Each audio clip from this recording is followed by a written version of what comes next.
Bismillahirrahmanirrahim. Assalamualaikum warahmatullahi wabarakatuh.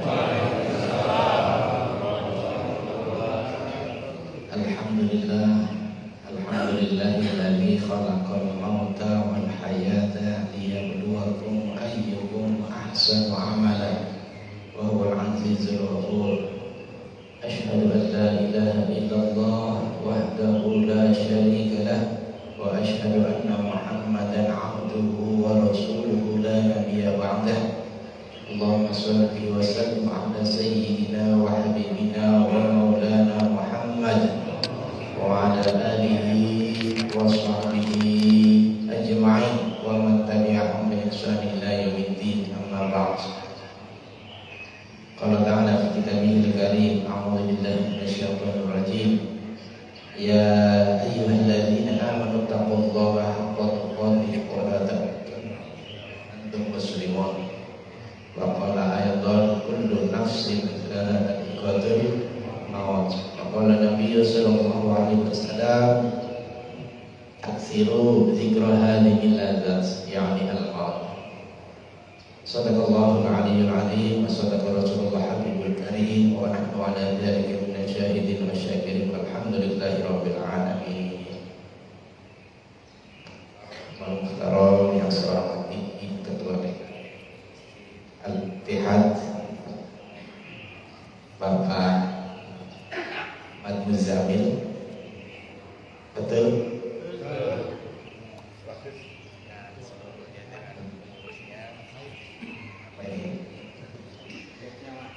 Yang saya hormati para asatidz, alim ulama, guru kita, seluruh jamaah salat Masjid Al-Ittihad Bukit Cermai, Pernai Cibubur, Jakarta Timur, yang dirahmati Allah. Semoga kita senantiasa dalam lindungan Allah, sehat walafiat, amin ya rabbal alamin. Alhamdulillah, hari ini kita memasuki 1 Januari 2024. Allah memberikan kepada kita umur panjang dan senantiasa bersyukur dengan umur kita, apalagi diawali dengan kita pelaksanaan sholat subuh, dilanjutkan i'tikaf kuliah subuh sampai waktu syuruk. Insyaallah mudah-mudahan kita dapat kemuliaan, mendapatkan pahala haji dan umroh dengan sempurna, amin ya rabbal alamin. Terima kasih kesempatan diberikan kepada kami. Alhamdulillah hari ini bisa bersilaturahim melalui wasilah Bapak Ustadz Said, kami bisa hadir di sini. Salawat dan salam mari sama-sama kita sanjungkan kepada kita baginda Nabi besar Muhammad sallallahu alaihi wasallam. Pagi hari ini saya berbahagia sekali melihat jemaah penuh seperti sholat Jumat. Masya Allah, rasa-rasanya kok kayak masih di Madinah saya, karena baru kemarin saya baru turun. Alhamdulillah akhir Desember ini Allah berikan kemudahan berangkat umroh. Hari ini dapat silaturahim di Masjid Al-Ittihad. Tema kita hari ini, Pak, manajemen kematian. Mengubah mindset kita dari takut menjadi berani, memuliakan jenazah keluarga sendiri. Jadi hari ini yang akan kita bahas ini tentang penyelenggaraan pengurusan jenazah, bukan mindset. Judul besarnya manajemen kematian. Tadi baru diumumkan saja sudah ada yang komen, oh sepertinya menyeramkan, mengerikan ya. Kok mati ada manajemennya ya? Saya perkenalkan diri dulu Bapak Ibu. Kebetulan saya ini salah satu pengurus Masjid Raya Pondok Indah, Jakarta Selatan. Kurang lebih saya di sana jadi pengurus sudah 27 tahun. satu bagian yang diamanahkan ke saya ini adalah tentang penyelenggaraan fardu kifayah ngurus jenazah. Kebetulan saya ketua KPJ, Komunitas Peduli Jenazah, Institut Manajemen Kematian. Yang kedua, saya sebagai pembina Ikatan Persaudaraan Pemulia Jenazah Indonesia, Pemulia Jenazah, yang selama ini di masyarakat namanya Amil Jenazah. Ini HP kami, silahkan barangkali ada yang perlu, boleh dicatat. Kita berbicara tentang fardu kifayah dalam hal mengurus jenazah muslim. Apa itu fardu kifayah, Bapak Ibu? Fardu kifayah ada kewajiban bersama, kewajiban kolektif, kewajiban yang bersifat gotong royong. Ya. Kewajiban ini dianggap sudah terpenuhi bila di dalam suatu wilayah ada beberapa orang yang melakukannya. Namun jika tidak ada yang menjalankannya, maka semua orang di wilayah tersebut ikut berdosa. Inilah pemahaman kita selama ini berkaitan dengan fardu kifayah ngurus jenazah. Kira-kira di lingkungan yang hadir hari ini, Bapak Ibu, ada nggak yang jadi ambil jenazah? Banyak. Alhamdulillah. Tolong tunjuk tangan sesama ambil, saling berbahagia. Alhamdulillah. Satu doang lah. Jadi harus ada yang mewakili di lingkungan ini yang maju menjadi amil jenazah, yang mengurusi jenazah. Kalau tidak ada sama sekali, maka kaum muslimin di daerah sini menanggung dosa semuanya.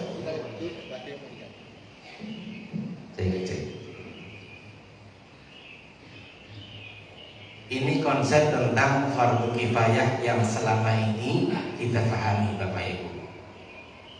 Coba kita buka. Selama ini kita memiliki kesimpulan bahwa fardu kifayah itu bila sudah ada yang mengurus maka menjadi gugur yang lain. Kalau kita cuma sampai di sini titik, maka sebetulnya kita akan mengalami rugi besar kalau menganggap sudah ada yang mengurus. Kenapa? Karena fardu kifayah itu bersifat sosial, gotong royong. Artinya semakin banyak yang terlibat ikut mengurus, maka tugas kita menjadi ringan. Maka beberapa orang, bukan 1-2 orang. Dan kewajiban di dalam fardu kifayah mengurus jenazah, kalau kita sudah belajar, sebetulnya kewajiban yang mengurus jenazah itu, khususnya bab memandikannya, itu prioritas keluarganya si mayit. Pernah nggak dengar keluh begini? Orang yang memandikan jenazah hendaknya jangan sampai membongkar aib si mayit. Tidak boleh menceritakan kondisi aib si mayit. Pernah dengar seperti itu? Maka jawabannya di sini, siapa orang yang paling bisa menutup aib si mayit itu? Jawabannya adalah keluarga. Kita akan buka di sini. Rasulullah SAW bersabda dalam sebuah hadis yang berkaitan dengan mengurus jenazah, hendaknya orang yang paling dekat dengan kalian, dengan si mayit, yang bisa menutupi jenazah jika ia mengetahui. Sedangkan jika tidak diketahui, kalau keluarga tidak ada yang bisa ngurus, maka boleh diserahkan kepada siapa saja yang dianggap memiliki sifat lawak dan amanah. Hadis riwayat Ahmad dari Aisyah radhiyallahu anha. Jadi ini pentingnya kita belajar tentang fardu kifayah ngurus jenazah. Karena selama ini mindset kita itu ngurus jenazah itu kewajibannya amil. Ini yang perlu diluruskan. Betul kewajiban amil, tapi prioritas kita sebagai keluarga lebih utama. Hadirnya seorang amil adalah membantu, menggait, membimbing kita. Kira-kira seperti itu. Maka ini perlu kita belajar tentang fardu kifayah mengurus jenazah. Fardu kifayah kalau bersifat gotong royong berarti ini kewajiban bersama-sama. Maka kewajiban bersama ini tidak hanya bab tentang mengurus jenazah. Mengurus masjid ini hukumnya fardu kifayah, Pak. Maka sudah ada pengurus masjid, yang lain gugur kewajibannya. Mengurus lingkungan sudah ada Pak RT, tidak perlu semuanya jadi RT. Kira-kira begitu, Pak. Ya, maka apapun yang kita kerjakan yang sifatnya gotong royong, baik mengurus masjid, mengurus sekolah, mengurus rumah sakit, bahkan mengurus negara, ini fardu kifayah, Pak. Jadi tidak ada bedanya kegiatan fardu kifayah dalam mengurus jenazah, sama-sama fardu kifayah. Cuman selama ini konotasi fardu kifayah itu hanya urusan ngurusin orang mati, padahal bikin masjid juga fardu kifayah, cukup satu kompleks satu. Nah itu namanya fardu kifayah, sudah terwakili, Pak. Maka setiap profesi sebetulnya ini merupakan bagian dari kegiatan fardu kifayah, Pak. Tak ada bedanya antara amil jenazah dengan seorang dokter, dengan seorang guru, dengan seorang pengusaha, pedagang, penjahit, sopir, ustadz, bahkan pejabat sampai kepada presiden. Itu sama-sama fardu kifayah, Pak. Cuman yang menjadi pertanyaan kita selama ini, saya merasa prihatin, Pak. Profesi-profesi yang lain sangat diidam-idamkan, bahkan dicita-citakan dari kecil. Pengen jadi apa? Pengen jadi ustaz, pengen jadi dokter, pengen jadi insinyur, pengen jadi presiden. Adakah di antara kita yang bercita-cita nanti gede, saya pengen jadi amil jenazah? Gak ada, Pak. Padahal sama-sama itu di masyarakat itu kedudukannya itu. Ya, yang lain mah berebut, Pak. Tapi urusan amil gak ada yang mau. Tunggu amilnya meninggal, baru diganti. Betul nggak begitu, Pak? Ini kondisi kita, Pak.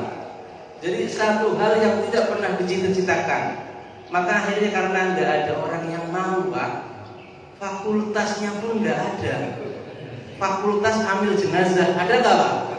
Gak ada, Pak. Tapi giliran mati kita perlu semuanya. Bahkan kita semuanya bakal mati. Betul nggak, Bapak Ibu? Kullu nafsin za'iqatul maut. Pada akhirnya kita akan butuh dengan mereka. Tapi ini menjadi manusia langka, Pak. Satu kampung satu, bahkan satu komplek kadang nggak ada sama sekali. Tergabung dengan warga di sebelah. Ini kondisi peramilan di kita. Maka ini sangat memprihatinkan sebetulnya, Pak. Maka kami dari Masjid Raya Pondok Indah mempersembahkan KPJ Institut Manajemen Kematian. Kita ada kuliah umumnya, Pak. Perdana tahun 2014. Sampai sekarang sudah berjalan 84 angkatan di Masjid Raya Pondok Indah, free, gratis untuk umum. Dan kami alhamdulillah telah menginspirasi anak-anak muda yang tadinya gak kepengin. Begitu ikut kuliahnya, ternyata kata mereka, Ustadz, saya siap jadi amil jenazah. Inilah KPJ, Pak, Komunitas Peduli Jenazah. Logo mirip KPK kata orang. Ya, mirip-mirip dikit ya. Membangun kesadaran kita akan pentingnya mengingat kematian. Ingat mati, Pak. Yang kedua, membangun kesadaran kita sebuah kepedulian terhadap jenazah. Makanya biasa kalau kuliah umum seperti ini, Pak, kita selenggarakan 4-5 jam kuliah umum itu. Karena ini kuliah subuh, jadi hanya buka mensel kurang lebih 1 jam. Ini kegiatan KPJ Institut. Satu, menyelenggarakan kuliah umum manajemen kematian, ya, semacam pelatihan pengurusan jenazah. Makanya tadi durasinya 4-5 jam. Yang kedua, kita memiliki penyelenggaraan pelayanan pemulihan jenazah. Alhamdulillah kami telah memiliki kendaraan sampai 4 unit, bahkan pernah sampai 6 unit. Pernah kami tim KPJ Institut mengurus jenazah sampai di Bukit Permai dan mengurus jenazahnya sampai sholat di masjid ini, mobil kami di depan. Yang ketiga, menyediakan mobil jenazah dan mobil ambulan. Yang keempat, membuka pendaftaran membership rukun kematian, semacam yayasan pengurusan jenazah. Ini kantor kami di Masjid Raya Pondok Indah. Ini kendaraan-kendaraan kami, Bapak Ibu. Delika, ada KPC, ada Luxio, ada Panther, dan ada Hiace. Rutin diselenggarakan setiap akhir bulan pada Ahad pekan terakhir. Mengubah mindset kita dari takut menjadi berani, memuliakan jenazah keluarga sendiri. Ini yang dibahas kalau kuliah umum, Pak. Dari manajemen kematiannya, manajemen sakit, manajemen sakaratul maut, manajemen P3J, pertolongan pertama pada jenazah, baru manajemen pemuliaan jenazahnya, bagaimana memandikannya, mengkafaninya, mensolatinya, dan menguburkan. Di akhir sesi ada simulasi, bagaimana cara mandiin, bagaimana cara ngafanin, bagaimana cara nyolatin, lengkap full. Dan kita sudah mengeluarkan buku manajemen kematian, panduan praktis mengurus jenazah. 84 angkatan sampai bulan ini, ya. 9 kali TOT, Training of Trainer Pemulihan Jenazah. Bagi yang sudah pernah ikut kuliah umum, kalau pengen jadi amil, maka ada sekolah lanjutan, namanya TOT, Pemulihan Jenazah. 400 tempat lebih kami luncur di Jabodetabek dan luar kota, dengan alumni kurang lebih sekitar 80.000. Nah, dari 80.000 ini keubah mindset, alhamdulillah. Tim-tim kami ada di mana-mana. Jakarta seluruhnya, Ciputat, Cinere, Pamulang, Bintaro, Ciledug, ya, hampir di lingkungan Jabodetabek insya Allah tersedia tim-tim kami. Ini kuliah umum yang diselenggarakan di Pondok Indah. Kami juga kolaborasi dengan MUI Pusat menyelenggarakan pelatihan pengurusan jenazah. Kebetulan bertempat juga di Masjid Raya Pondok Indah. Ini diikuti oleh para DKM-DKM se-Jabodetabek. Ini pas lagi simulasinya, Pak. Bagaimana cara mandiinnya? Nah, ini lagi dimandiin, Pak. Tapi pakai air, nggak pakai air keringan gitu. Ini lagi dikafani. Jadi simulasinya langsung peserta yang dimandiin dikafani. Ini TOT. Kalau TOT kelas lanjutan, ini mandi basah beneran pakai air, ya. Yang disimulasikan mandi camp.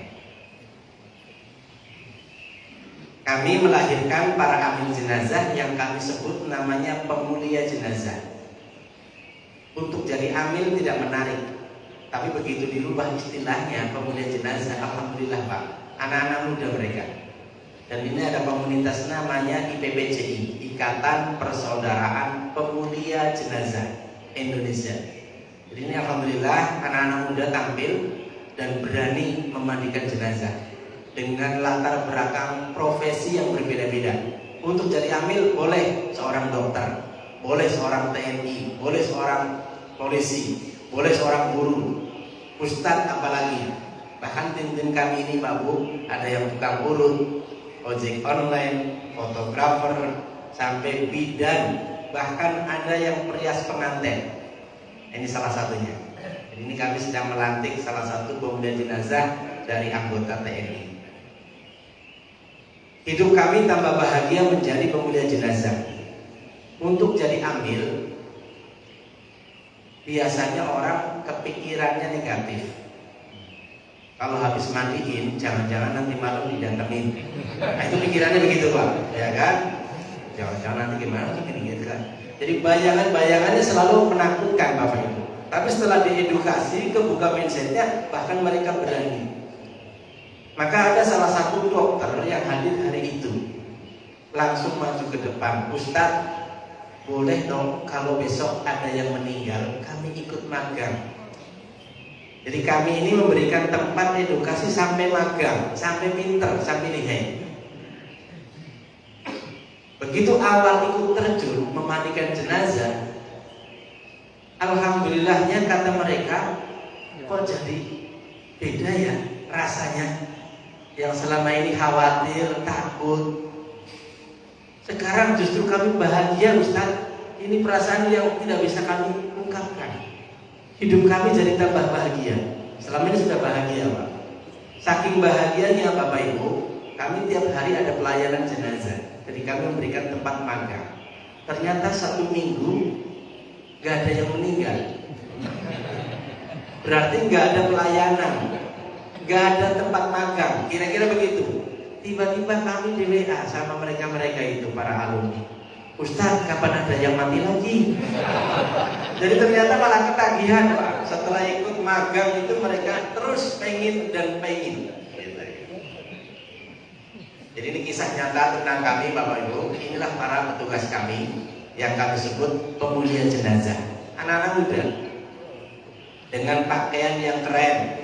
Ya, ini baju dokter saat operasi pasien. Orang nggak nyangka kalau ini amil jenazah. Karena selama ini tampilan amil itu rata-rata sudah sepuh, Pak, sudah lanjut. Ini anak-anak muda. Coba bayangin, Pak. Ya, orang nggak nyangka, Pak. Anak muda usia ya 20 tahun sudah berani mandi jenazah. Kira-kira begitu. Ini dokter apa pemulia jenazah? Dua-duanya. Dia seorang dokter dan dia seorang pemulia jenazah. Jadi di kompleks salah satu BSD itu, kalau ada yang meninggal, itu dokter itu yang jadi pemandi jenazah. Mereka nggak kepikiran sebelumnya.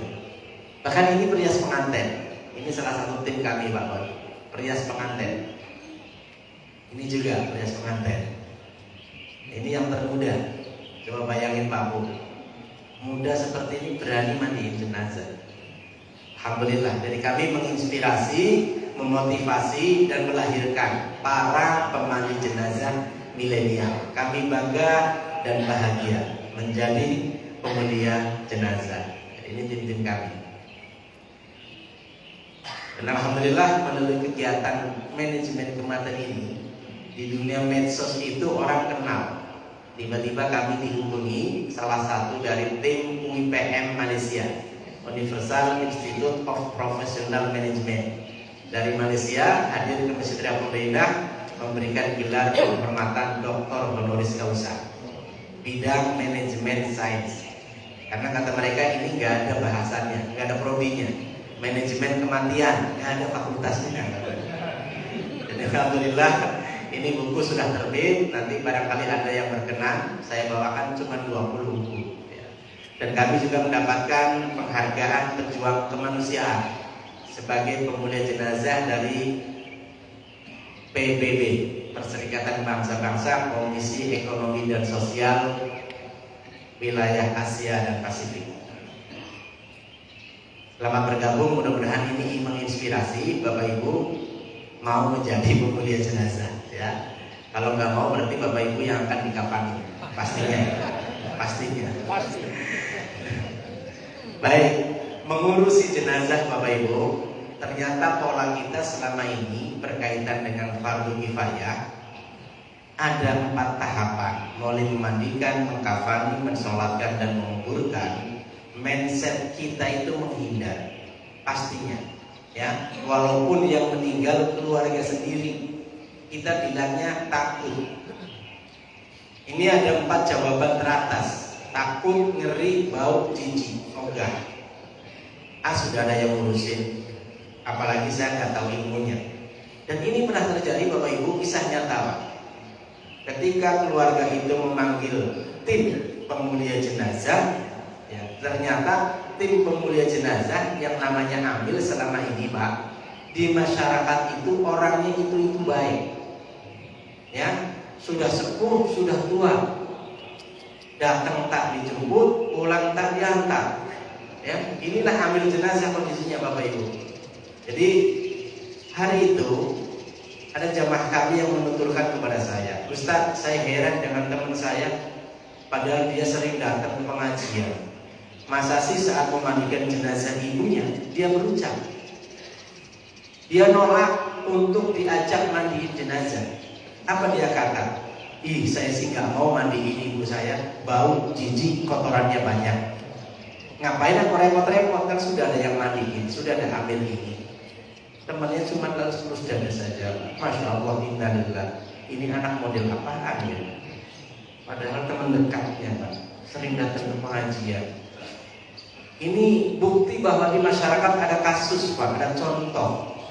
Ketika kita mengurus jenazah, ogah, bahkan itu adalah ibu kandungnya sendiri, ayah kandungnya sendiri. Kalau nolak ya tinggal pergi, gak usah ngomong. Kok tega-teganya sampai dia ngomong, ogah gua jijik, kotorannya banyak, bau. Padahal jenazah ibunya sendiri. Kira-kira bapak ibu kalau punya putra putri model begini mau diapain Pak? Jangan Pak, jangan Pak. Disadarkan Pak, karena masih ada Pak. Ya, disadarkan untuk menjadi anak soleh, siap memuliakan jenazah bapaknya. Gitu. Makanya dari sekarang harus belajar. Karena materi ini menurut saya Pak, tidak tuntas kita belajar Pak. Ya, belajar mengurus jenazah, fardu kifayah menganggapnya Pak. Gugur nanti ada yang mengurus. Maka sekedarnya saja, tidak membekas. Makanya gak ada prodinya Pak. Biarpun dia sekolahnya doktor S3, belum tentu bisa mandiin jenazah keluarganya. Ini Pak Baik. Kenapa kita takut sama mayat? Jadi hantu katanya. Ya, jenazahnya itu kalau tali pocongnya nggak dilepas, jadi hantu pocong. Kata siapa Pak? Tahu dari mana Pak? Tahu dari film. Dibohongin kita Pak. Tapi jadi pemahaman. Ketabrak mobil jadi suster ngesok. Kuntilanak. Coba ini Pak, pemahaman kita Pak. Bahkan ada mungkin di antara kita yang menganggap ruh mama bapak kita selama 7 malam 7 hari masih ada di rumah. Ada seperti itu? Berapa malam itu ada di rumah Pak? Masih ngiterin rumah katanya. Tidak hanya cuma 7 malam Pak, ternyata balik lagi malam berapa Pak? Nah, itu pemahaman kita Pak, yang selama ini keliru sebetulnya. Tidak ada Pak orang mati begitu Pak. Ya, gara-gara matinya begini gitu jadi hantu gitu. Di mana arwah orang yang sudah meninggal Pak? Mereka di sebuah alam namanya alam barzakh. Alam kubur bahasa kitanya Pak. Dia lagi transit nunggu kiamat Pak. Apa yang sudah mereka lakukan Pak di alam kubur itu? Mereka menunggu datangnya hari kiamat. Di dalam Al-Quran disebutkan salah satunya kondisi mereka itu lagi bertidur. Surat Yasin ayat 52. Qalu ya wailana man ba'atsana min marqadina hadza ma wa'ada ar-rahman wa sadaqal mursalun. Qalu, mereka berkata Pak, bukan saya, bukan kami, kita semuanya bisa jadi berkata, ya wailana, celaka kami, man ba'atsana, siapa yang membangunkan kami mimar qatina, dari tidur kami. Oh, inilah hari yang benar yang dijanjikan. Jadi mereka itu lagi tidur Pak. Gak mungkin datang ke sini keluyuran, apalagi jadi hantu. Gak ada Pak, bohong Pak. Yang kedua, mereka lagi pada nyesel. Apa penyesalan orang yang sudah mati Pak? Kita nanti semuanya bakal nyesel. Maka kita berkata, Rabbirji'un, wahai Tuhan, kembalikan aku ke dunia. Kalau dikasih kesempatan balik lagi ke dunia, mati suri Pak, kira-kira kita mau ngapain Pak? Mau menambah amal atau menambah harta? Menambah amal Pak. Maka penyesalan kita pengen sholat paling terdepan sholatnya, ya. Kita pengen sedekah. Yang viral itu fa'asodako, pengen sedekah, pengen berbuat baik, pengen. Apa yang dulu dia tinggalkan, dia menyesal. Dia akan minta kembali kepada Allah. Hidupkan aku ya Allah, kembalikan aku ya Allah. Tapi sudah tidak mungkin lagi Pak. Makanya ini hanya angan-angan saja, ya. Makanya namanya menyesal. Semua kita pasti menyesal. Yang ketiga, orang mati di sana kondisinya ada yang lagi diteror. Fir'aun di dalam surat Ghafir 45-46 dijelaskan pagi sore diperlihatkan neraka. Belum dicemplungin Pak, diperlihatkan. Makanya disebut teror. Ya. Yang keempat, orang mati mereka kondisinya tetap hidup bahkan mendapatkan rezeki. Surat Al-Baqarah 154, Ali Imran 169. Wala taqulu lima yuqtalu fi sabilillahi amwat bal ahya'u walakin la tash'urun. Jangan kau katakan mereka mati, orang yang membela jalan Allah, jihad fi sabilillah. Mereka tetap hidup, hanya saja kalian pada enggak tahu. Makanya mereka ini orang-orang yang kategorinya sedang menikmati alam barzakh, nikmat kubur. Siapa mereka?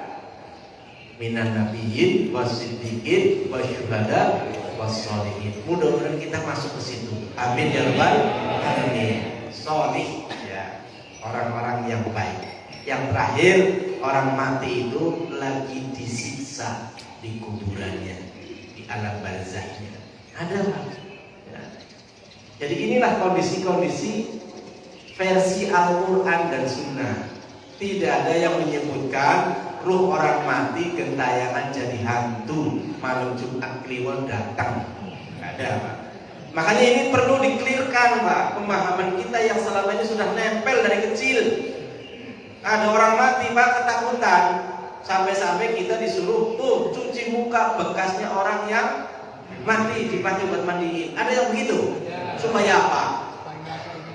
Supaya gak keingetan, supaya kagak didatengin, supaya kagak kebayang-bayang Pak. Dan perlu dengan cara seperti itu. Pahami kondisi yang ada sebenarnya seperti apa. Dan kita tentu berharap kedua orang tua kita, saudara-saudara kita yang mendahului kita, mereka adalah orang-orang yang baik. Maka kita berharap mereka husnul khotimah. Berarti lagi enak-enak Pak, doain. Udah tugas kita begitu, doakan yang terbaik. Jadi kalau kita sudah tahu kondisi mereka ternyata nggak ada satupun yang jadi setan Pak, maka nggak perlu kita takut dengan orang mati. Karena ternyata jadi hantu itu hoax, bohong besar Pak. Yang kedua, supaya kita memiliki keberanian mengurus jenazah. Paham tentang orang mati nggak ada yang jadi hantu, maka tidak perlu ditakutin. Yang kedua, perhatikan kemuliaan mengurus jenazah. Keutamaan mensolatkan dan mengiringi jenazah. Rasulullah SAW bersabda, "Man syahidal janazata hatta yusalla 'alaiha falahu qiratun. Wa man syahidaha hatta tudfana falahu qiratani." Qila wa man qiratani? Qala mithlul jabalain al-'azimain. Muttafaqun alaih. Ini hadis yang viral berkaitan dengan pengurusan jenazah. Bahwa ngurus jenazah itu pahalanya 2 qirat. Apa itu 2 qirat? Pahala yang sangat besar, seperti 2 gunung. Gunung yang sangat besar. Maka ketika ini dijelaskannya di Madinah, jawaban orang di Madinah itu, gunung yang paling gede diilustrikan seperti gunung Uhud. Uhud. Ya, bahkan ini menurut Abu Hurairah, bahwa mengurus jenazah itu pahalanya seperti gunung Uhud. Itu kalau di Madinah. Yang sudah haji, sudah umroh tahu Pak. Tapi kalau belum haji, belum umroh, agak bakalan kebayang.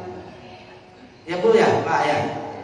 Maka ketika saya sampaikan ini di Pulau Purwokerto, Pak, saya sebut gunung yang paling gede di Pulau Purwokerto itu. Gunung apa Pak? Wong Portugal pasti ngerti. Gunung Slamet. Ya Pak? Nah yang belum umroh, belum haji, begitu disebut tuh kayak Gunung Slamet, langsung melek kabeh Pak. Demen gede temen. Wong Purwokerto loh Pak. Wong Jogja ya berarti Gunung Merapi. Orang Jawa Timur Gunung Semeru, Gunung Bromo. Itulah gambaran mengurus jenazah. Dan kalau kita lihat hadisnya ini, itu pahala diberikan kepada orang yang nyolatin, ikut nyolatin. Semua orang bisa ikut nganterin, semua orang bisa. Bahasa kita volunteer Pak, ngikut-ngikut doang Pak, dikasih segede gunung Uhud. Itu buat orang yang cuma ngikut. Nah sekarang yang ambil jenazah Pak, yang mandiin, yang ngafanin, yang nguburin, kira-kira mereka dapat apa Pak? Berapa gunung itu Pak yang mereka dapatkan? Kalau yang cuma ikut nyolatin doang, sopnya paling belakangan Pak, dapat 2 gunung Uhud. Coba. Ya ini yang perlu dibuka Pak, supaya keubah mindsetnya. Volunteer saja pahalanya seperti itu. Nah sekarang kita buka Pak, buat orang yang mandiin jenazah, tukang mandiin jenazah Pak. Nabi SAW bersabda di sini Pak, yang clue-nya kita sudah ngerti semua. Man ghassala mayyitan fakatama alaih.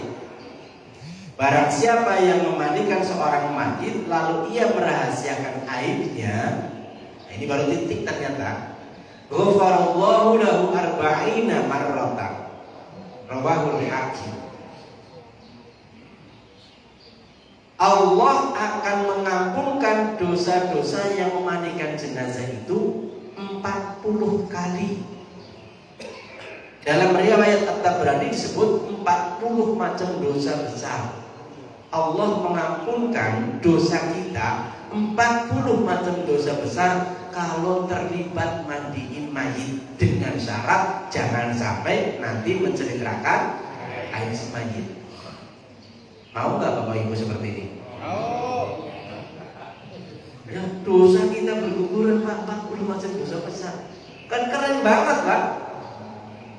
Mandiin mayit walaupun cuma megang gayung, siram-siram doang gitu loh, bantu ambil. Karena kita nggak tega, nggak kuat kalau kita nyebokin. Biarin yang nyebokin ambil, tapi kita sebagai anak ikut bantu.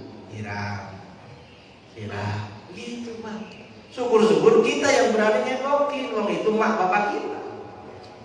Nih, ini baru tentang memandikan. Yang bungkus mayit, yang tukang ngafanin mayit. Ternyata di sini disebutkan waman kafanahu kasahullahu yaumal qiyamati min sundusin wa istabraqil jannah. Nanti di akhirat Pak, kita itu yang tukang bungkus mayit itu akan diberikan pakaian terbaik, sutra tebal, sutra halus. Di saat orang lain mungkin telanjang Pak, ya di dalam sana, tukang bungkus mayit spesial dikasih itu pakaian sutra. Tukang gali makam lain lagi Pak. Wa man hafara lahu fa ajannahu ajru alaihi ka ajri maskanin askanahu iyyahu ila yaumil qiyamah. Nanti di sana akan diberikan rumah spesial hingga hari kiamat di alam barzahnya. Sebelum hari kiamat dikasih rumah abadi Pak, rumah spesial tukang gali lubang kuburan. Ini dasarnya ngurus mayit. Yang selama ini kita tahunya 2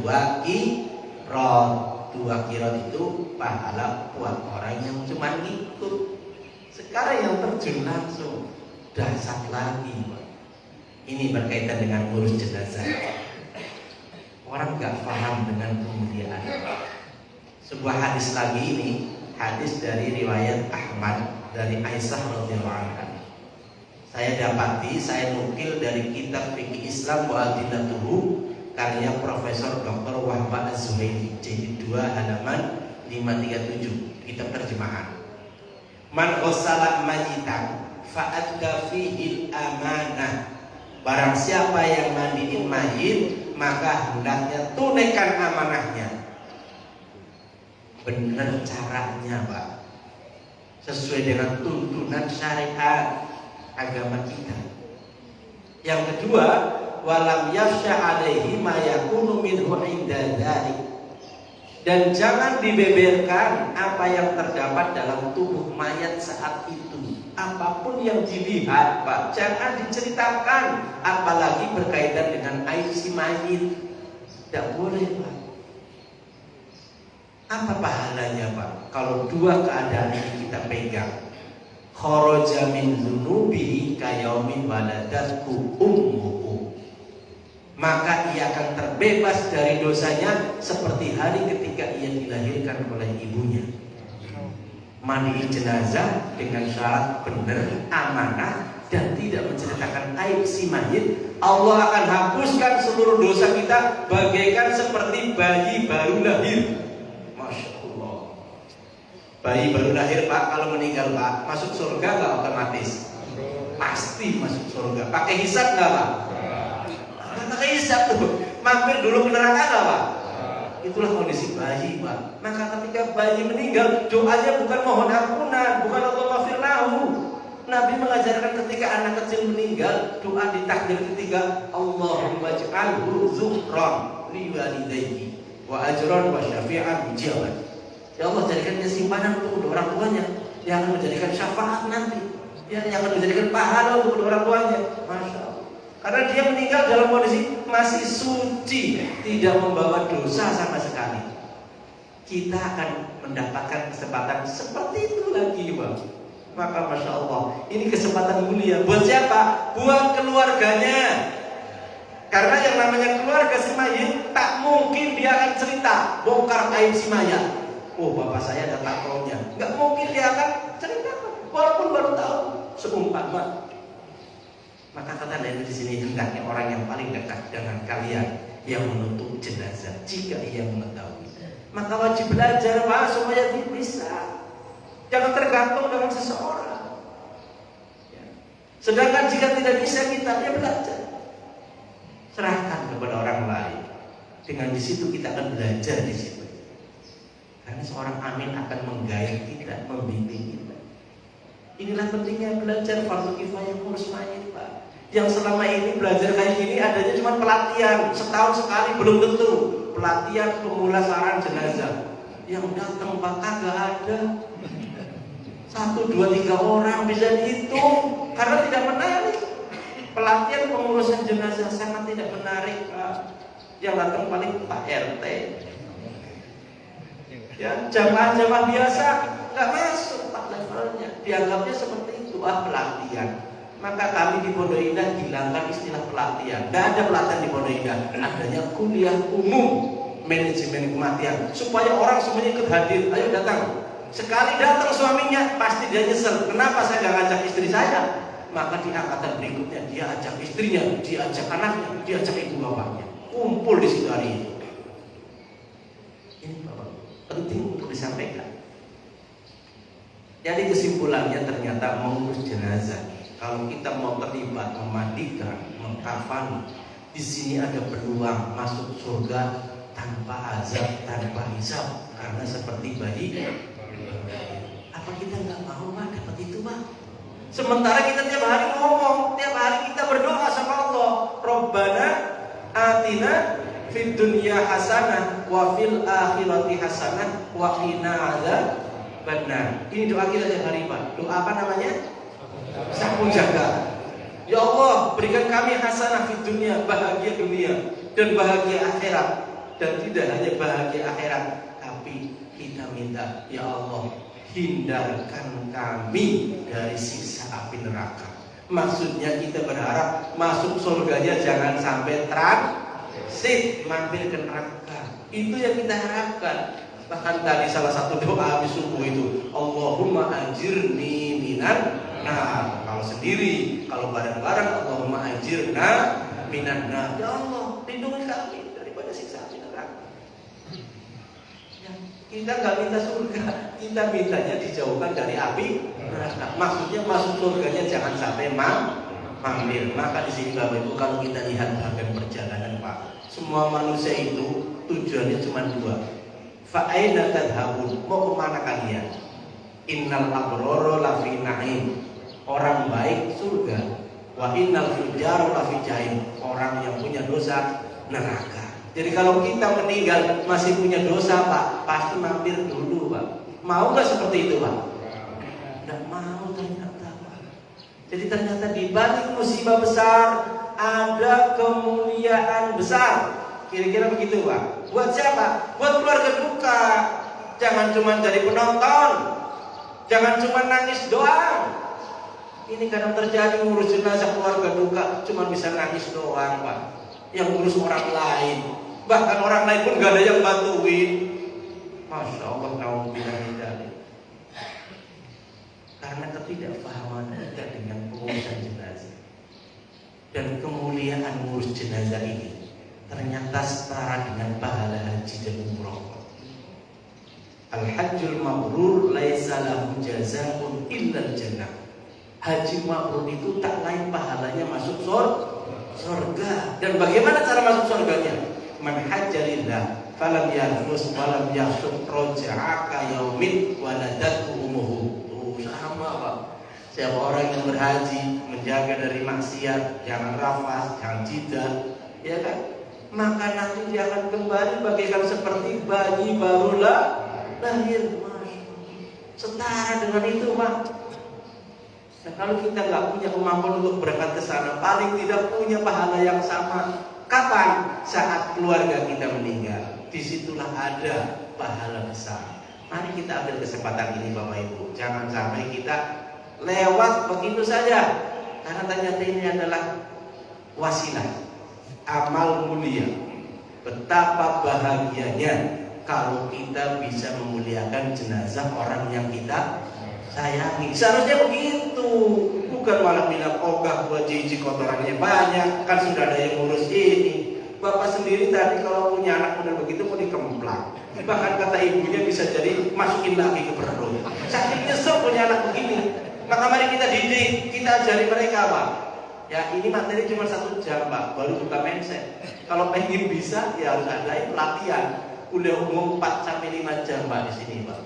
Ya nggak usah siang-siang, habis subuh kayak gini aja nggak apa-apa, sampai jam 9 Pak. Siap saya. Ya, habis subuh sampai jam 9. Bulan Ramadan nggak apa-apa ya, nggak usah pakai sarapan kan? Ada sarapan semua. Jadi momennya lebih tepat lagi itu 4-5 jam. Masya Allah ini Pak. Rasulullah bersabda Pak berkaitan dengan pengurusan jenazah. Ini kisah sang Rasul. Karena Rasul berkisah kepada berkata kepada istrinya, kepada Aisyah, ya. Wahai Aisyah, tidak mengapa bagimu jika kamu meninggal sebelumku. Aku yang akan memandikan dan mengkafanimu, serta akulah yang akan menyolati dan menguburkanmu. Hadis riwayat Ahmad dan Ibnu Majah. Istri boleh mandiin suami, suami boleh mandiin istri. Ini dalilnya Pak. Yang kadang di masyarakat justru malah dilarang-larang. Jangan, gak boleh, nanti jadi batal. Kata siapa Pak?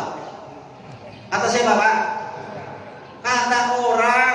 Selama ini Pak Amin kata orang, ngurus jenazah serba kata orang, katanya. Gak punya dalil Pak, gak punya kekuatan hukum. Pertanyaannya Pak, keluarga kita yang paling dekat dengan kita siapa? Pasangan, istri. Kok kenapa malah gak boleh? Dia lebih berhak. Nuhun sewu, aurat kita selama ini sehari-hari Pak, yang memek-memek siapa Pak? Yang pegang-pegang siapa Pak? Masa giliran mati kagak boleh? Ini Pak keliru besar Pak. Ya. Tidak mungkin istri kita akan cerita-cerita gitu. Dia baru udah tahu aurat kita, udah tahu aib kita, kan begitu. Jadi jangan dilarang-larang. Ya, kalau istrinya itu mandiin, bagus malah. Dia lebih berhak malah. Itu Pak, kira-kira begitu. Ya, selain pasangan, ya, ini Pak ada ketentuan. Jadi suami tak boleh mandiin istri atau sebaliknya, itu anggapan yang keliru Pak. Selama ini keliru Pak di masyarakat. Ya, perlu diperbaiki. Ya. Selain daripada pasangan, yang boleh memandikan jenazah adalah yang sejenis kelamin dengan si mayit. Jenazah laki harus dimandikan oleh laki-laki. Jenazah perempuan harus dimandikan oleh perempuan, kecuali pasangannya boleh. Kalau sudah punya pasangan, kalau belum jangan. Ini artinya apa? Seorang ayah tidak boleh dimandikan oleh putrinya. Itu ketentuannya Pak. Seorang ibu tidak boleh dimandikan oleh putranya, karena beda jenis. Walaupun anak sendiri, walaupun mahram, walaupun darah daging, tidak boleh Pak. Ini di masyarakat terbalik-balik. Laki perempuan suruh ikut mandiin, bahkan sama ambilnya kadang disuruh anak perempuannya suruh mandiin bapaknya. Masya Allah, nauzubillah, Pak belum pernah menyentuh kepala keluarga selama ini, begitu meninggal disuruh nyentuh. Astagfirullahaladzim, keliru besar, Pak. Itulah aib utama yang selama ini ditutupi, kecuali kepada pasangan. Bapak mau telanjang bulat sama istri tidak apa-apa di kamar, sah, halal. Tapi ketika meninggal dunia, itu aurat wajib tertutup, tidak boleh dibuka, tidak boleh dilihat oleh siapapun, karena di situ pasti akan hadir orang lain.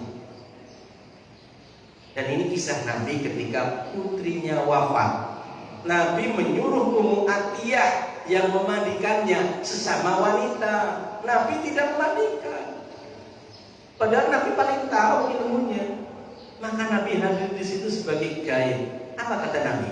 Mandikanlah ia 3 kali atau 5 kali atau seperlunya dengan bersih, dengan air dan sider, daun bidara atau yang sejenisnya.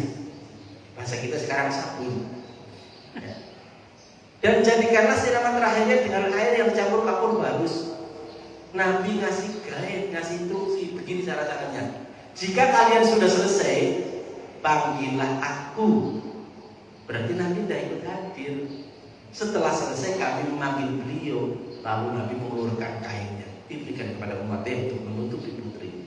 Ini menjadi landasan hukum bahwa yang memandikan jenazah harus yang sesama jenis, karena berkaitan dengan aurat, kecuali pasangan dan anak kecil 7 tahun ke bawah yang belum dianggap memiliki aurat. Maka yang memandikan boleh laki perempuan, kalau bayi. Nah ini ketentuannya, Pak. Jadi kita harus tahu di sini, Pak. Ya, tidak boleh orang lain, harus yang sesama jenis. Ya, Nabi ditanya berkaitan dengan aurat, kepada siapa kami boleh tampakkan dan kepada siapa tidak boleh ditampakkan. Maka kata Nabi, tutuplah auratmu kecuali kepada istrimu. Pada orang lain nggak boleh, anak sendiri nggak boleh, apalagi orang lain. Jadi di sini pentingnya kita belajar pengurusan jenazah sesuai tuntunan syariat Islam. Jangan asal katanya. Ya, kan sudah turun-temurun begini, Ustaz, begini. Gak ada yang memperbaiki ternyata. Keterusan begitu.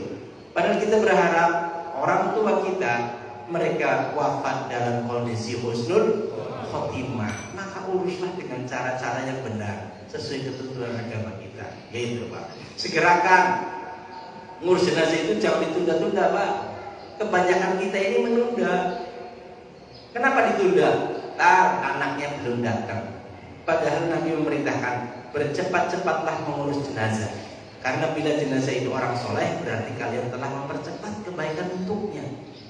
Kalau orang baik, Pak, mintanya buruan, Pak. Ini hadisnya, Pak. Ya, fa in kanat sholihah, jenazah kalau orang baik dia berkata, cuman kita nggak ada yang dengar, Pak. Qaddimuni, buruan, cepetin, segerakan aku, kata orang yang soleh itu. Sebaliknya ketika dia bukan orang soleh, maka dia berkata berbeda. Ya wailaha, aina tadhabuna biha. Celaka ini, mau dibawa kemana? Maunya malah entar dulu. Itu kalau bukan orang baik, Pak. Ya karena di depannya sudah siksa. Dan seluruh makhluk mendengar cerita si mayit. Innal insan, kecuali manusia. Tuh, alhamdulillah kita dibikin budek sama Allah. Kalau dengar gimana, Pak Ustaz? Kabur. Gak mungkin kabur, Pak. Pingsan bisa jadi, Pak. Saking takutnya, Pak. Maka perintah ini mari kita laksanakan, Pak. Segerakan. Maka ketika ada sahabat meninggal, Bapak Ibu, meninggal malam, dikubur malam, meninggal siang, dikubur malam, siang juga. Ini tidak sepatutnya kalau jenazah itu ditahan di antara keluarganya. Kata Nabi begitu ketika sahabat Abu Talha meninggal. Ini keseluruhannya, Pak. Tapi di kita kan udah kadang-kadang untuk muntah keluarganya. Nah ini percepatan ngurus jenazah, Pak. 5-6 jam dari kematian. 2 jam pertama tunggu surat kematian sambil diurus namanya P3J, pertolongan pertama pada jenazah. Mata melotot tutup, mulut mangap tutupin, ikat. Nah itu termasuk P3J. Sidak kepit, lurusin, ikat kakinya. lurus apa sih, tangannya diikat, ya, pakaiannya dilepas, yang nempel-nempel ini dilepas semuanya. Itu P3J. 2 jam pertama itu lakukan sambil tunggu surat kematian. 2 jam kemudian prosesi memandikan mengkafan. 2 jam proses kemudian adalah mengantar dan menguburkan. Jadi diperlukan waktu 5 sampai 6 jam. Kalau nunggunya 6 jam, tungguin. Tapi kalau nunggunya sudah berlebihan, bahaya Pak. Ini keluarga kita ditunggu kasus Pak, pernah terjadi 13 jam anaknya baru nyampe. Begitu nyampe, kata anaknya minta dibawa pulang ke kampung. Berarti 13 jam lagi Pak. Sampai di Jawa Timur 13 jam lagi baru nyampe. Sampai di sana Pak, jenazah itu kondisinya di dalam peti sudah keluar air setinggi badan jenazah, separuh jenazah. Jadi kerendam air Pak di dalam petinya. Ini kan jadi bahaya Pak. Yang namanya ya sudah jadi nun sewu, sebujur bangkai lah. Ada lagunya ya. Sebujur bangkai. Udah jadi bangkai Pak. Jadi rusak tubuh kita kalau dilama-lamain. Makanya dipercepat, kata Nabi, segerakan, lebih cepat lebih bagus. Makanya di sini ada tip Bapak Ibu, bagi keluarga yang jauh tak perlu ditunggu kehadirannya. Toh kalau dia datang belum tentu mau jadi imam sholat, belum tentu mau mandiin, ya kan? Maka tipsnya adalah kalau jenazah sudah ditanam, datangi kuburannya dan lakukan sholat jenazah di atas kubur. Itu tipsnya buat keluarga yang jauh. Ini Bapak Ibu. Dan ini pernah dilakukan oleh Nabi. Ketika sahabat meninggal malam-malam, mana dia? Sudah wafatnya Rasul, belum mau saya dikasih tahu. Mana kuburannya? Nabi diantarin ke kuburan. Lantas sampai dilakukan Nabi sholat jenazah di atas kubur. Boleh Pak. Jadi ini tips buat keluarga yang jauh. Jadi inti daripada hari ini Bapak Ibu, mudah-mudahan walaupun sekilas kita ada perubahan mindset, ya. Kalau ada keluarga kita meninggal, ayo kita bersama-sama fardu kifayahnya kita tunaikan. Karena kita keluarga, kita lebih prioritas. Adanya amil, alhamdulillah. Karena amil membantu kita meringankan sekaligus membimbing. Maka nextnya ini ilmu perlu dikembangkan. Tidak hanya sekedar buka mindset, tapi bagaimana cara mandiin, ngafalin. Ya, insya Allah ke depan kita belajar. Dan kami dari Psikologi Indah dengan 4 mobil jenazah tadi Pak, kami pengen mobil ini jangan sampai mangkrak. Ya karena penelitian saya kalau lihat masjid punya mobil, nuhun sewu Pak, mobilnya kadang-kadang sebulan gak keluar Pak. Karena di wilayah di situ gak ada yang meninggal dalam 1 bulan, dan tidak ada yang mau pakai duluan itu mobil, walaupun baru, ya kan, baru beli mobil Pak. Iuran atau lelangan begitu, sudah ada mobilnya, ternyata nggak ada yang mau pakai duluan. Akhirnya sebulan mangkrak. Nah kami di Pondok Indah ini ada 4 Pak. Kalau modelnya nunggu wilayah Pondok Indah yang meninggal, berarti bisa jadi mobil itu 3 bulan nggak ada yang pakai. Maka kami keluarkan namanya ini program sedekah kartu KPJK. Azas manfaatnya adalah mobil bisa keluar kemana aja, seluruh DKI kami layani. Makanya termasuk di sini kan DKI ya.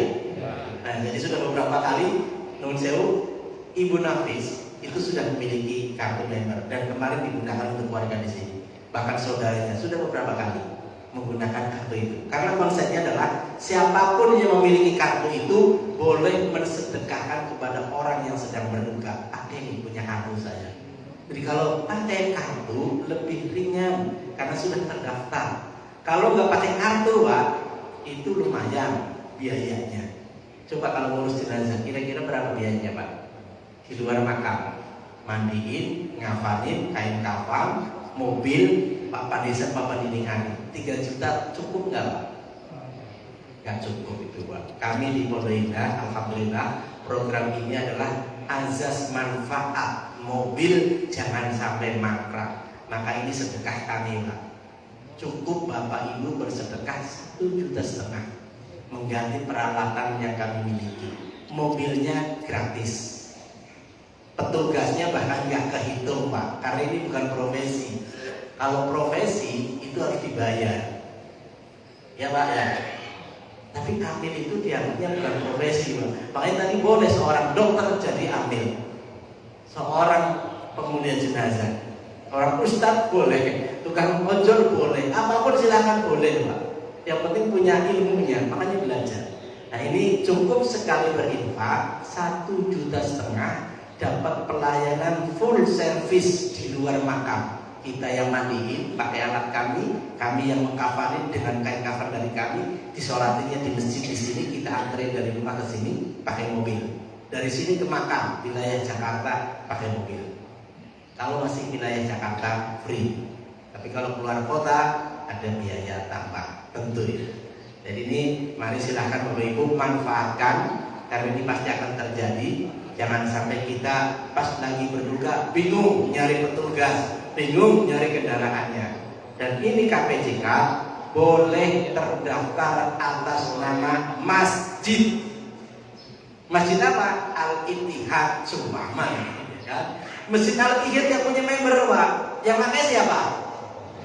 Terserah yang mati duluan. Gitu, karena ini member fleksibel, bukan pemilik pemegang kartu yang di cover duluan. Yang di cover duluan adalah yang meninggal duluan, berarti jamaahnya itu. Ini jadi solusi Pak. Kita bermitra. Masjid nggak punya mobil, ya tidak apa-apa. Tapi kalau sudah punya mobil, alhamdulillah kita berkolaborasi nanti ke depan.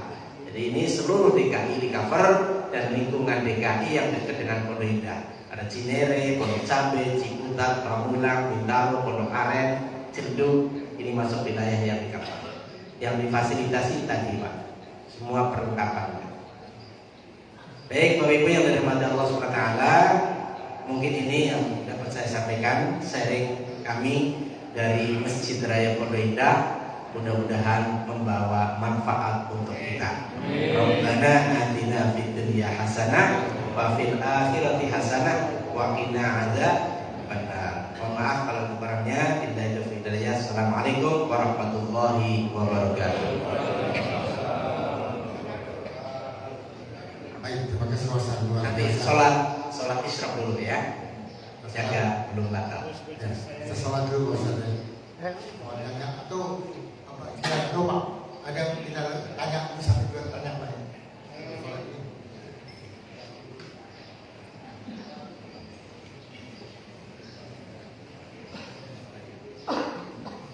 Assalamualaikum warahmatullahi wabarakatuh.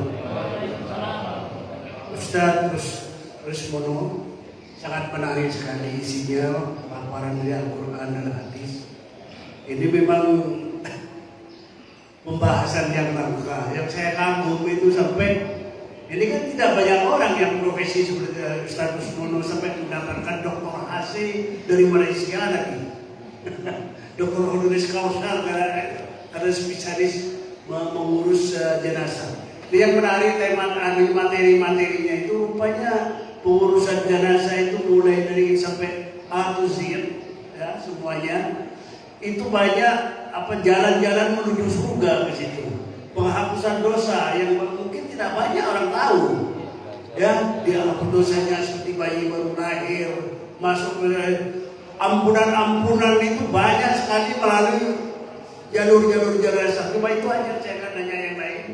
Terima kasih untuk pembahasannya. Mungkin ada yang nanya yang lain. Saya cuma komentarin aja bahwa pembahasan ini rupanya banyak jalur menuju surga, hanya urusan jenazah. Assalamualaikum. Assalamualaikum warahmatullahi wabarakatuh. Ustaz, saya bertanya, ketika kita ngantar jenazah masuk ke liang lahat, itu hukumnya diazankan dan diikomatkan apa ada anjuran Rasulullah. Yang kedua, ketika kita datang ke tempat orang meninggal sampai mensolatkan di masjid, apa kata pengurus masjid, bapak-bapak ayo kita sholat jenazah lebih banyak lebih baik. Akhirnya kata si bapaknya kita ajak, maaf Pak Ustaz, tanah saya kotor, maaf Pak Ustaz, baju saya kotor. Begitu Ustaz, terima kasih.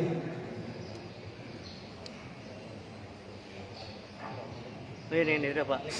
Ini. Baik, Masya Allah. Ini pertanyaan ini adalah pertanyaan teknis. Yang itu materinya adalah materi next. Ya. Jadi kalau saya jawab sekarang, nanti kalau ada pelatihan sudah kejawab tuh. Jadi nanti aja dijawabnya Pak. Kalau ada pelatihannya, ini materi teknis Pak. Materi teknis. Jadi nanti dijawabnya ada di slide. Itu berkaitan dengan yang 4 sampai 5 jam. Ya. Jadi hari ini kita buka mindsetnya aja dulu. Ya, berkaitan dengan teknisnya. Ya, saya nggak buka dulu Pak. Berkaitan dengan teknis nanti. Ya, pas saat pelatihan. Ada lagi Pak? Wabarakatuh. Saya mau bertanya begini Pak. Ketika kita kelak meninggal, itu kan pasti meninggal di dalam kubur. Kebiasaan kita di dunia ini umpamanya yang baik-baik saja, yaitu sering baca Quran, sering baca Yasin dan sebagainya. Apakah nanti di dalam kubur itu mungkin menurut saya sambil menunggu hari kiamat, pernah saya dengar kata ada ustadz ulama yang ketika di dunia sering baca Yasin, di dalam kubur ketika ada peristiwa gali kubur itu beliau itu masih membaca Yasin. Bagaimana ini? Apakah itu betul apa tidak? Itu yang pertama. Yang kedua, suatu saat keluar dalam malam didatangi oleh orang kemasukan. Suaranya persis seperti suara almarhum ayahnya. Itu apakah memang betul begitu? Apakah memang iblis itu yang meniru-niru? Itulah kira-kira. Terima kasih. Assalamualaikum warahmatullahi wabarakatuh.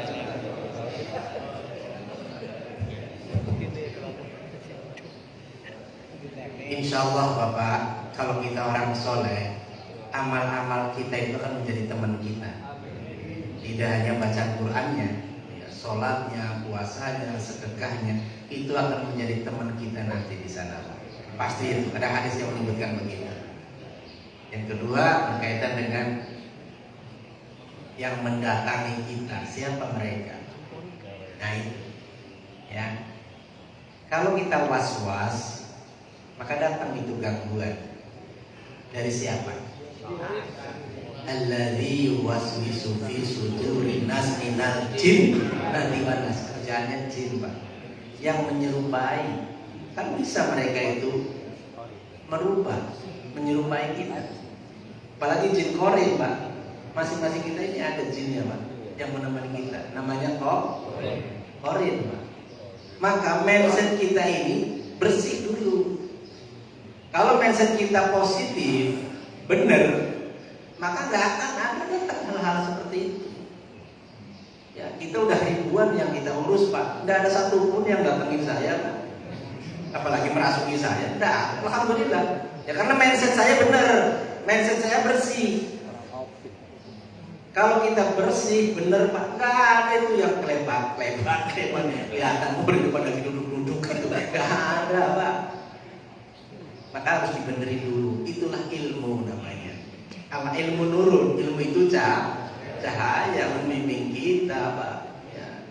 Siapa orang pengen baik dunianya dengan ilmu, siapa orang yang pengen baik akhiratnya dengan ilmu, pengen dua-duanya dengan ilmu. Maka kewajiban mencari ilmu, kewajiban di atas beramal. Fardu ain hukumnya belajar Pak. Ya. Maka kita bisa jadi akan dituntut nanti di akhirat. Kenapa kamu nggak bisa mandiin keluarga kamu sendiri? Ini masalah satunya. Jadi mudah-mudahan ya ke depan, insya Allah umur panjang, kita diberikan kesempatan lagi untuk menimbai, belajar ya, satu sama lain saling mengisi. Sebetulnya ini sharing Pak, ya sharing karena kebetulan kami ini tukang ngurus mayit itu aja. Ya saya ini pengurus mayit, pengurus jenazah. Bahkan yang menjadi keprihatinan saya itu munculnya hamil, kenapa nunggu hamilnya mati? Itu keprihatinan saya. Akhirnya hamil yang ditunjuk terpaksa karena nggak punya keinginan sebelumnya dan nggak punya kapasitas ilmu. Tiba-tiba ditunjuk, udah anaknya hamil, yang suruh jadi hamil. Kan begitu selama ini. Jadi hamilnya mati, bingung siapa yang ngurus. Satu kampung ambil cuma satu, ambil yang meninggal, bingung satu kampung. Akhirnya udah anaknya aja disuruh ngurus, pasti bisa. Dikiranya bisa. Jadi hari itu perdana ngurus jenazah Pak, karena belum pernah belajar ke bapaknya, dan dia tidak pernah bercita-cita menggantikan bapaknya. Jadi amil itu gak menarik Pak, sangat-sangat tidak menarik. Makanya gak ada yang mau. Ya, di mana tidak menariknya? Yang ngeri Pak. ketemu jenazah begini begitu, ya sudah begitu yang namanya amil nuwun sewu Pak. Datang tak dijemput, pulang tak diantar, boro-boro dikasih bingkisan, air minum aja kadang nggak keluar Pak. Nah itu tugasnya amil tuh. Beda dengan amil nikah, datang dijemput, pulang diantar, kasih bingkisan, kasih amplop, ya orang pada rebutan, mana mau? Ini sama-sama amil. Ya, jadi Masya Allah, ini perlu ada perubahan mindset Pak. Jadi saya sebagai amil, saya pengen ketika saya meninggal, ilmu saya sudah menyebar kemana-mana. Jangan sampai jadi amil yang pelit. Meninggal gak ada keturunannya, gak ada generasinya, bahkan anaknya pun tak dipersiapkan, apalagi orang lain. Ini penting untuk belajar tentang ini. Jadi saya punya kewajiban untuk tabligh, menyampaikan ilmu yang saya miliki ini Pak, tentang pengurusan jenazah. Dan supaya ini menyebar kemana-mana, saya bikin bukan pelatihan, tapi kuliah umum manajemen kematian. Nanti nextnya kita buka Pak tentang kematian tuh. Kenapa orang mati disebut meninggal? Kenapa orang mati disebut wafat? Kenapa orang mati disebut pulang? Nah itu menarik kita nanti kalau kita bahas tentang itu Pak. Ya, dan salah satunya tadi kemana orang yang sudah meninggal? Ternyata nggak ada yang keluyuran Pak, kan? Ya, baik mungkin ini ya jangan ada lagi. Karena sudah masuk Pak Usuruk, sudah penting dan untuk kita tidak batal. Baik Pak Ustaz, silakan tutup dengan doa. Mudah-mudahan informasinya melalui mesin ini kita akan sampaikan informasinya untuk disampaikan ke Bapak. Terima kasih. Astagfirullahaladzim, astagfirullahaladzim, astagfirullahaladzim. Kita awali dulu dengan membaca surat Al-Fatihah. Mudah-mudahan perantara dengan wasilah Al-Fatihah doa kita diterima oleh Allah Subhanahu wa taala. Ajal kita diterima oleh Allah Subhanahu wa taala. La hadini wa lillahi sholih la hawla wala Muhammadin Rasulullah sallallahu alaihi wasallam. Al-Fatihah. Alhamdulillahirabbil alamin arrahmanir rahim maliki yaumiddin iyyaka na'budu wa iyyaka nasta'in ihdinas siratal mustaqim siratal ladzina an'amta 'alaihim ghairil maghdubi 'alaihim waladdallin. A'udzu billahi minasyaitonir rajim. Bismillahirrahmanirrahim. Alhamdulillahirabbil alamin hamdan syakirin hamdan na'imin hamdan yuwafi ni'amahu wa yukafi mazidah. Ya Rabbana lakal hamdu kama yanbaghi li jalali wajhika karim 'azimi sultanik. Allahumma shalli 'ala sayyidina Muhammadin wa 'ala alihi wa sahbihi ajma'in. Allahumma inna nas'aluka salamatan fid din wa 'afiyatan fil jasad wa ziyadatan fil 'ilmi wa barakatan fil rizqi wa tawbatan qabla al-maut wa rahmatan inda al-maut wa maghfiratan ba'da al-maut. Allahumma hawwin 'alaina fi syakaratil maut wal najata minan nar wal 'afwa 'inda al-hisab. Allahumma a'inna 'ala dzikrika wa syukrika wa husni ibadatik. Allahumma ighfir lana wa liwalidina warhamhuma kama rabbana shighara wa li jami'il mu'minina wal mu'minat wal muslimina wal muslimat al ahya'i minhum wal amwat innaka sami'un qaribun mujibud da'wat ya qadiyal hajat. Rabbana hab lana min azwajina wa dhurriyyatina qurrata a'yunin waj'alna lil muttaqina imama.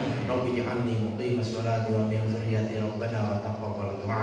Rabbana atina fid dunya hasanah wa fil akhirati hasanah wa qina adzabannar wa adkhilna al jannata ma'al abrar ya aziz ya ghafar ya rabbal alamin. Subhana rabbika rabbil izzati amma yasifun wa salamun alal mursalin walhamdulillahi rabbil alamin. Subhanakallahumma wa bihamdika asyhadu an la ilaha illa anta astaghfiruka wa atubu ilaik.